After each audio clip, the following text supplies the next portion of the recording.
Présidentielle en Tanzanie. Notez que la commission vient de proclamer la présidente Samia Suluhu gagnante des élections à 97,66%. Mais les tensions persistent et la population reste confinée chez eux. Le lendemain des élections présidentielles et parlementaires ponctuées de manifestations et de violences, la situation était toujours très tendue, même aujourd'hui, où les heurts se sont poursuivis dans la capitale économique Dar es Salaam, Arusha. La situation était aussi particulièrement tendue. Suivons ce document de France 24. Sur cette artère de Dar es Salaam, la capitale économique, des manifestants prêts à en découdre. Routes bloquées, véhicules et mobilier urbain incendiés, des Tanzaniens vent debout contre le parti au pouvoir qu'ils accusent de voler les élections.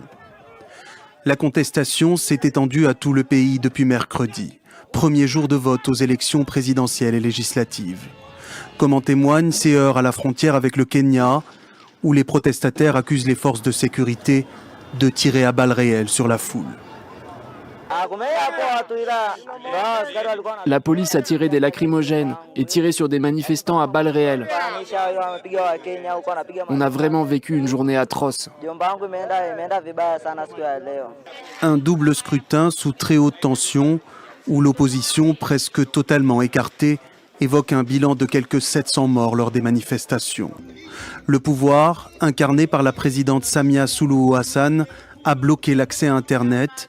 Les autorités ont aussi imposé un couvre-feu à Dar es Salaam.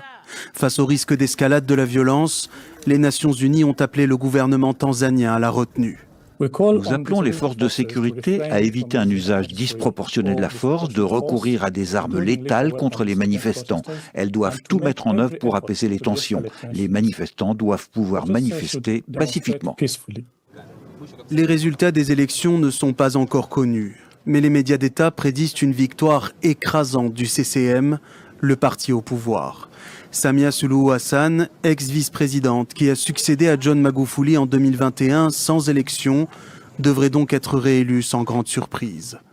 Celle qui a suscité l'espoir des Tanzaniens à son arrivée au pouvoir, en autorisant notamment les rassemblements politiques de l'opposition, est aujourd'hui accusée de museler toutes les voix dissidentes. Pour le cardinal Mathieu, l'image de